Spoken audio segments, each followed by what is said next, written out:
when the Senate declined to allow an adjournment in the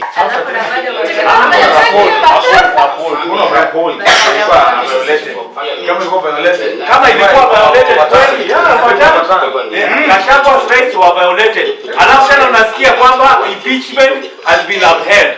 These people, these are Kasongo people. Hii watu walikula kitambo, lakini haluta continue. Haluta continue? Haluta continue. Bado ni one time. We will not be intimidated. Yes. We will not allow this. Yes. This is a new Kenya. Yes. We shall continue. And we will make sure one term is reality. Very good. One term is reality. One term is reality. We will not be cowed by this judgment. Yes. Never will we be cowed. We will not allow. Yes. Hawa ni Gachagua Kasongo. Vibaraka Kasongo ndiawa. Bure kabisa. Vibaraka ya nani? Kasongo. Arambe. Arambe. Arambe. Kuza ligiji. Kuza stima. Kuza ligiji. Kuza stima. Arambe.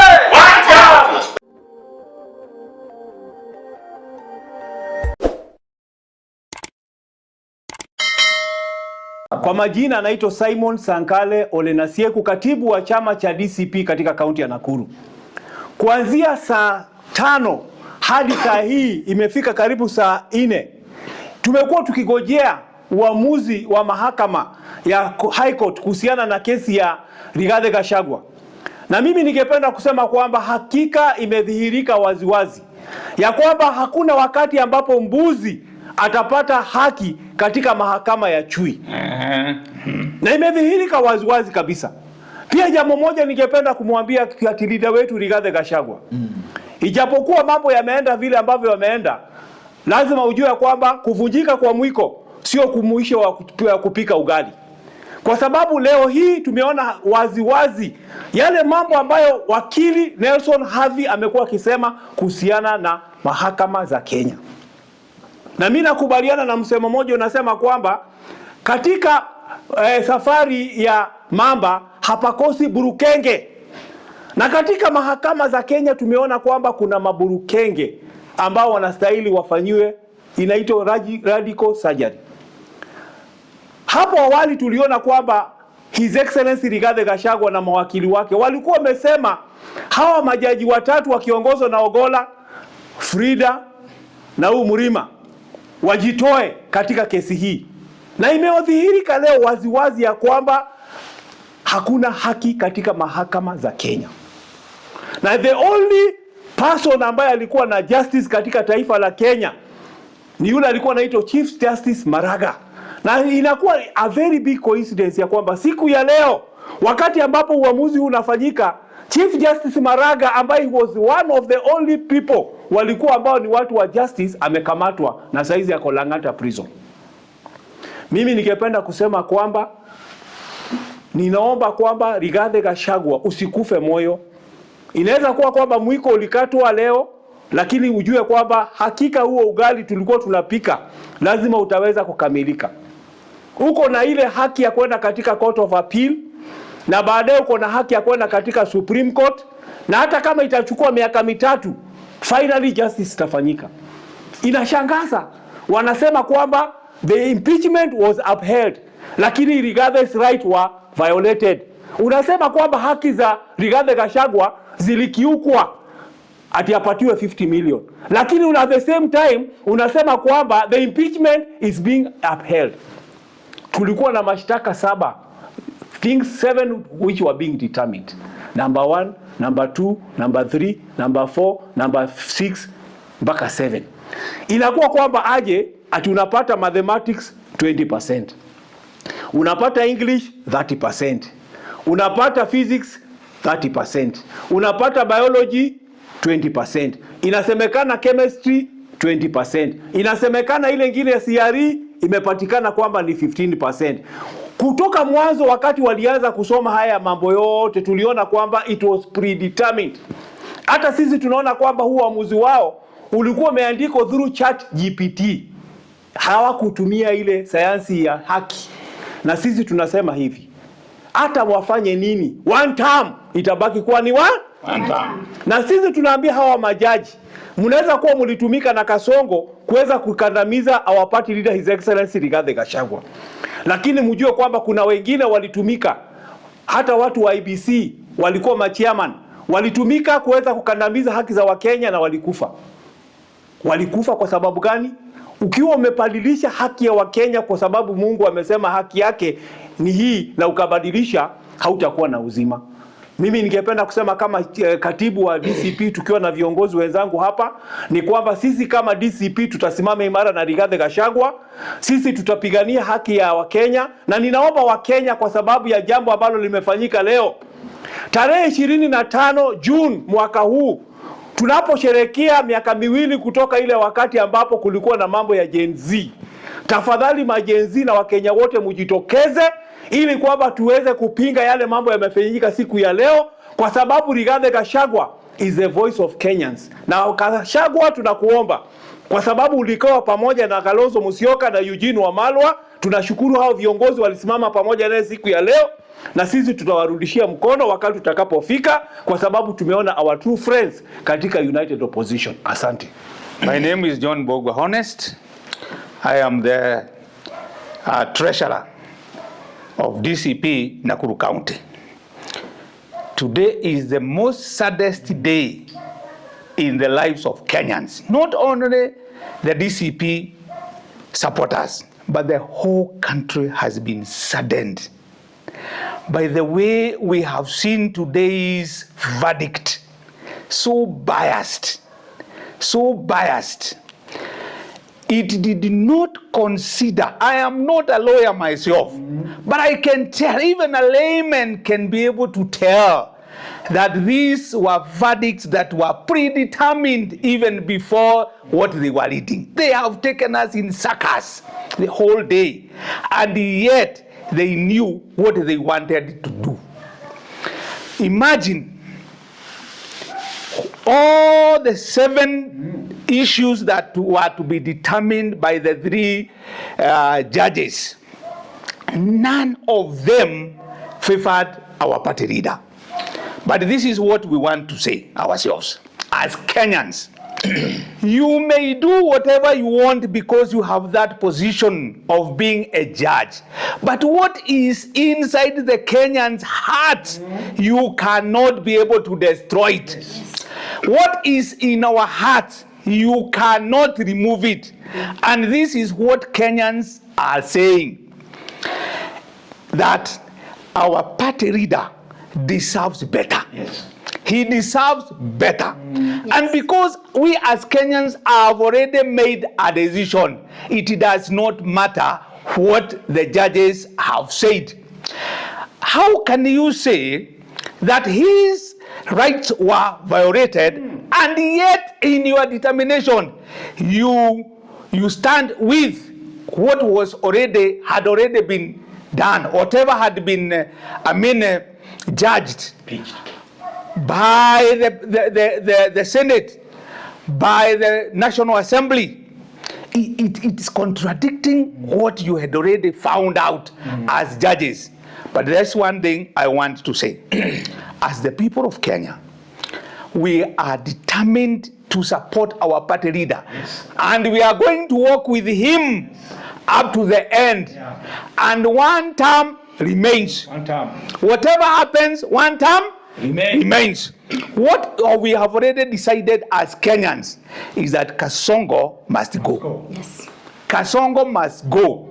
And this is the agenda all Kenyans have already decided that Kasongo must go.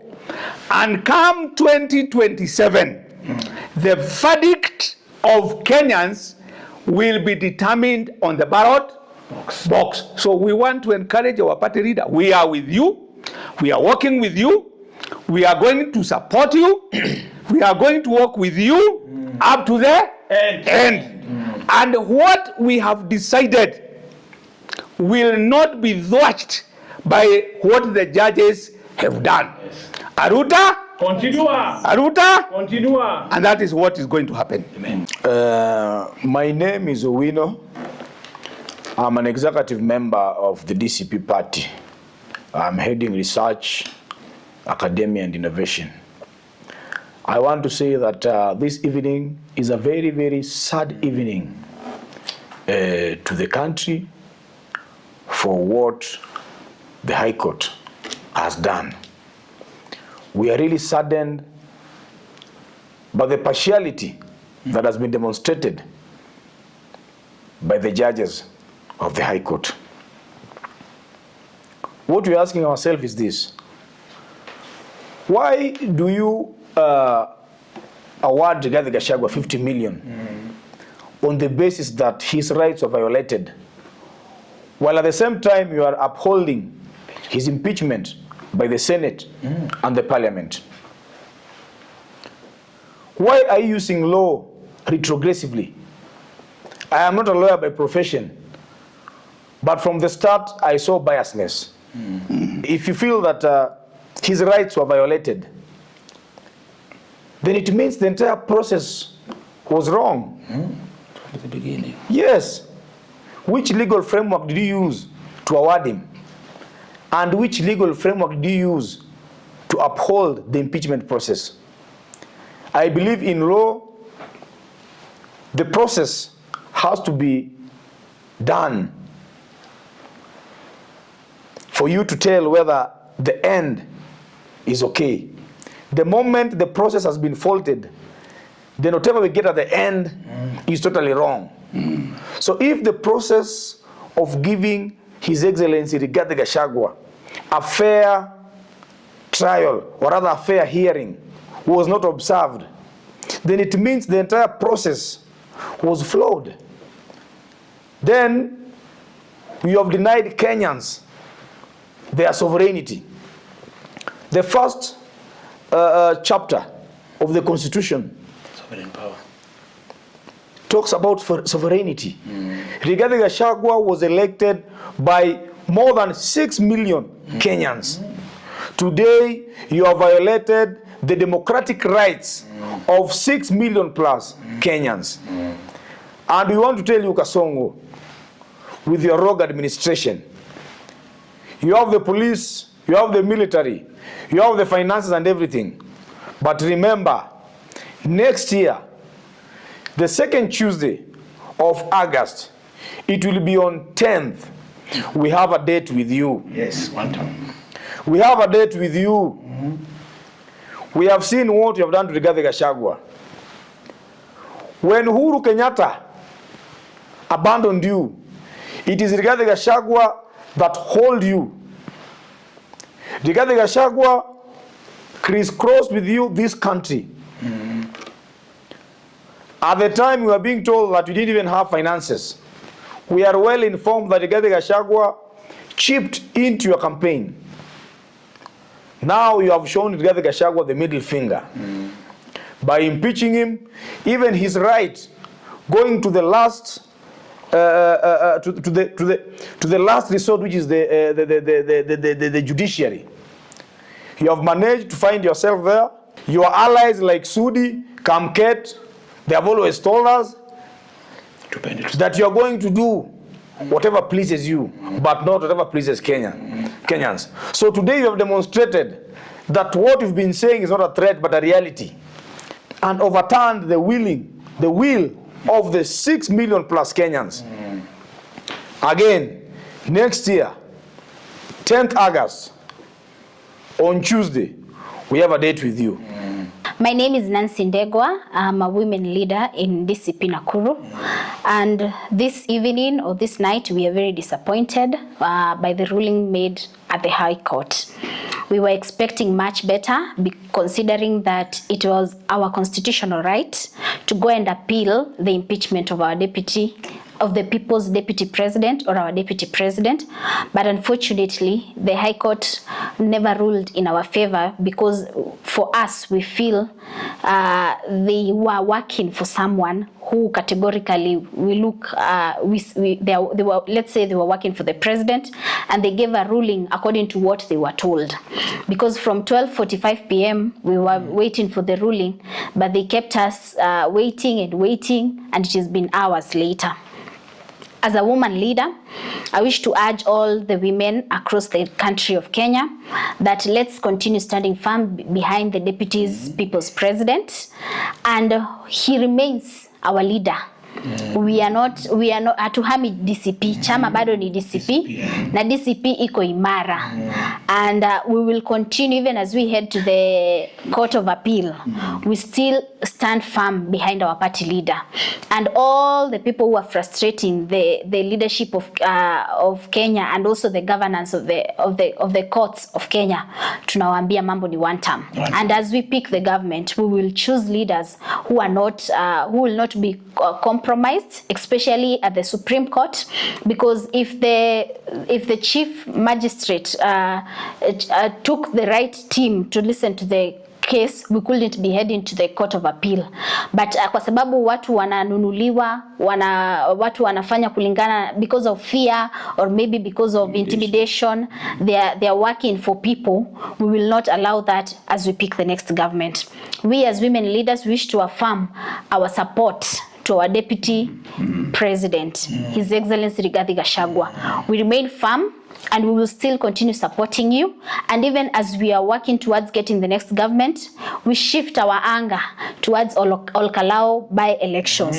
Olkalao sisi tunakuja.